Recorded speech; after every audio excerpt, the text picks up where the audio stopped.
Hello বন্ধুরা, good evening. তোমরা সবাই কেমন আছো? আশা করছি তোমরা ভালো আছো, আমিও ভালো আছি। আর এদিকে দেখো, আমি ফুচকার পাঁপড় কিনে নিয়ে এসেছিলাম ঘরে। এবার আমি ফুচকার পাঁপড়গুলো এখন আমি ভেজে নিচ্ছি। এরপরে আমি আলু সিদ্ধ করে নিয়েছি।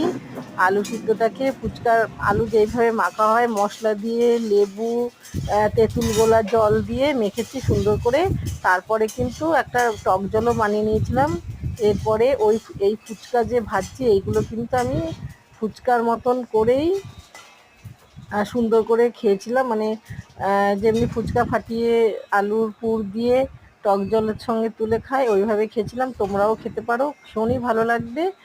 আর হচ্ছে যদি ভিডিওটা ভালো লেগে থাকে প্লিজ বন্ধুরা তোমরা সাবস্ক্রাইব করে আমার পাশে থেকো, লাইক শেয়ার করে দিও। দেখো আমার